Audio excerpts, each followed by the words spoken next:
কেন, আমার নাম তো আয়েশা, আয়েশা বলেই ডাকবে। আরে না পাগলি, আমিও তো জানি তোমার নাম আয়েশা, কিন্তু ভালোবেসে তো কিছু ডাকতে হবে।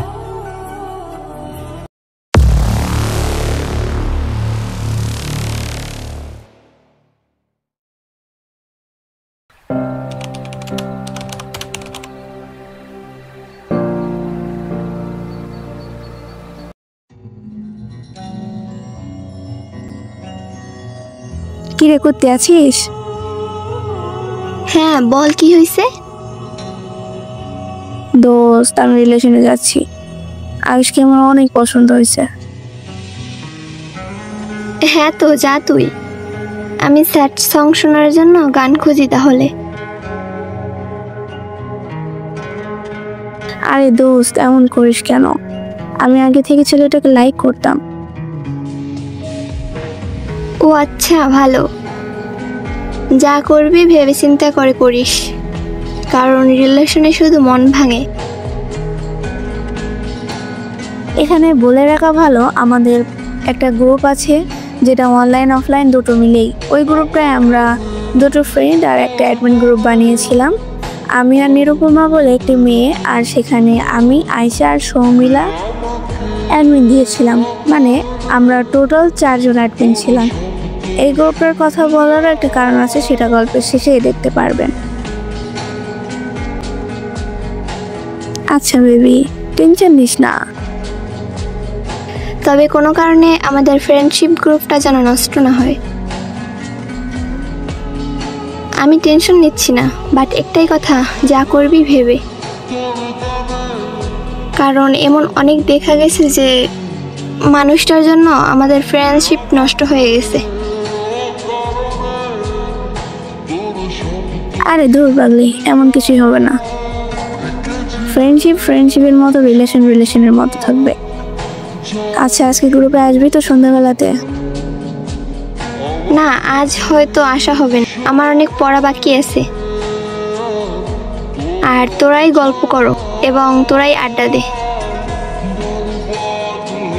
আচ্ছা।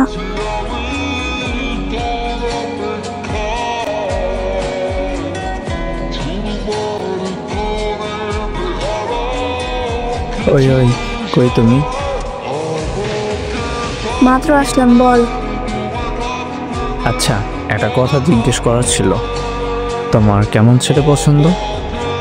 না মানে আমরা তো রিলেশনে আছি ঠিকই, কিন্তু তোমার পছন্দ সম্পর্কে তো আমার জানতে হবে, তাই না? বেশি কিছু দরকার নেই, কালো ফর্সা ম্যাটার করে না। এখন ভালো মেন্টালের মানুষ হতে হবে, নিজের বাবা মাকে ভালোবাসতে হবে। কারণ সে যদি নিজের বাবা মাকে ভালোবাসতে পারে, আশা করতে পারি সেই সম্মানটা আমার মা বাবাকেও দিতে পারবে। বেশি ফালতু খরচ করতে পারবেন না। এই জেনারেশনে এসে জিনিসপত্রের যে পরিমাণ দাম বেশি, টাকা খরচ করা মানে বৃথা। হ্যাঁ, টাকা খরচ একদম পারবে না করতে, এবং করবে না। আমাকে ছাড়া কোনো মেয়েকে টাচ করতে পারবে না, কারণ আমি বাদে আর কারোর সাথে কথা বলতে পারবে না, শুধু তোর মা আর বোন বাদে। আর আমাকে সাজতে জোর করবে না, কারণ আমি সাজুগুজু পছন্দ করি না, সিম্পলভাবে থাকতে পছন্দ করি। অর্থাৎ আমাকে কিছুতেই জোর করতে পারবে না, আমি যেমন তেমন মানিয়ে নিতে পারলেই হবে।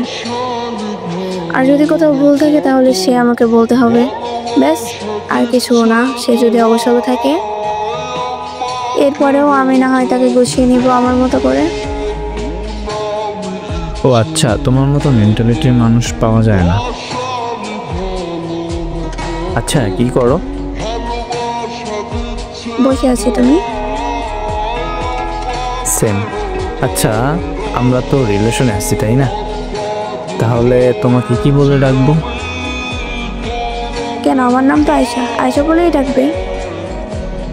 আরে না পাগলি, আমিও তো জানি তোমার নাম আয়েশা, কিন্তু ভালোবেসে তো কিছু ডাকতে হবে। তোমার যা ইচ্ছা বলে রাখতে পারো। আচ্ছা, তাহলে আজকে থেকে আমি তোমাকে জান বলে ডাকবো। আচ্ছা, আমি তোমাকে কি বলে ডাকবো? তুমি আমাকে বাবু বলে ডাকবে, কেমন? এই যা, তুমি আমার ছেলে হলে কবে থেকে? মানে মানে আমার মা আমার দাদাকে বাবু বলে ডাকে তো, তাই বললাম। এই বাবু সেই বাবু না। ও আচ্ছা। জান, এখন অনেক রাত হয়েছে, ঘুমিয়ে পড়ো। আচ্ছা বাবু, গুড নাইট। Good night.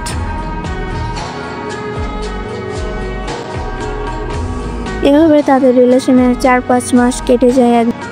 একদিন মেয়েটার দাদা সবকিছু দেখে নেয় এবং বকাঝকা করে কথা বলতে বারণ করে, বলে ছেলেটা ভালো না ইত্যাদি ইত্যাদি। তো সেই দিন অনেকভাবে মেয়েটি মানে আয়শা আমার বান্ধবী ছেলেটিকে মেসেজ দেয়। আর এখানে বলে রাখা ভালো, 1 মাস আমার বান্ধবীর কাছ থেকে তার দাদা ফোন নিয়ে নিয়েছিল। হাই, হ্যালো, ওই ওই। কি সমস্যা? কি সমস্যা মানে? এতবার মেসেজ দিচ্ছ কেন? কাজে আছি আমি। আমি তো জানতাম না যে তুমি কাজ করছো। আচ্ছা ঠিক আছে, বাই। শুধু একটা কথাই বলবো, তোমার সাথে 1 মাস কথা না বলতে পেরে আমি পাগল হয়ে গেছিলাম।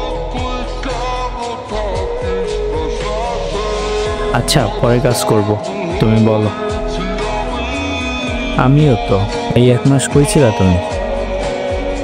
কত খুঁজেছি অনলাইনে, দেখিনি তোমায়।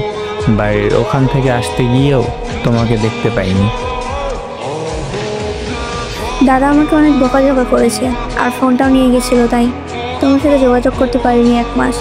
তবে এই 1 মাস বুঝতে পারছি তোমার উপর আমার কতটা মায়া জড়িয়ে গেছে।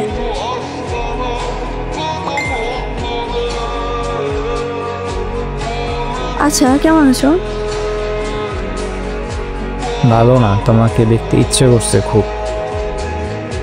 ও আচ্ছা, সেম। আজ একবার দেখা করতে পারবা? আচ্ছা, পারবো। এই শোনো, তোমার বেস্ট ফ্রেন্ড জানে না যে আমরা রিলেশনে আছি? না, ও সেভাবে কিছু জানে না। আর এসব রিলেশনও ও তেমন একটা পছন্দ করে না। কিন্তু কেন গো? যদি রিলেশন পছন্দ না করে তাহলে কালকে আমাকে প্রপোজ করছিল কেন? মানে ও তোমাকে প্রপোজ করছে? আমার বিশ্বাস হয় না। করো না তাহলে বিশ্বাস।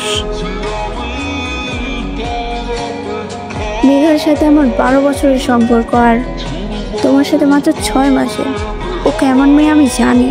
সো প্লিজ ওর ব্যাপারে এসব উল্টোপাল্টা কথা বলতে এসো না।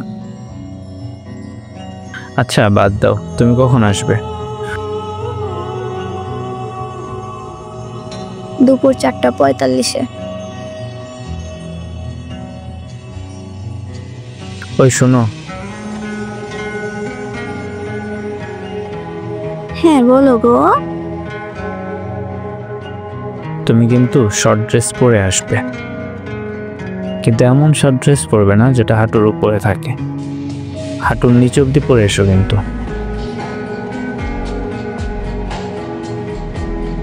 সরি গো, আমি কি ড্রেস পরবো সেটা আমাকে বুঝতে দাও। তোমার এই ব্যাপারে মাথা না ঘামালেও চলবে। ওকে, তাহলে আসো। আচ্ছা বাই তাইলে।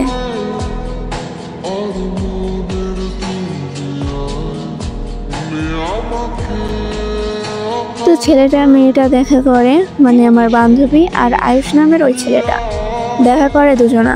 বাট মেয়েটা শর্ট ড্রেস পরে যায়নি, শাড়ি পরেছিল বলে ছেলেটা একটু রেগে যায়। তো তাদের মধ্যে একটু রাগারাগি হয়। তারপর মেয়েটা মানে আমার বান্ধবী নিজেই মেসেজ দেয়। তারপরে থেকে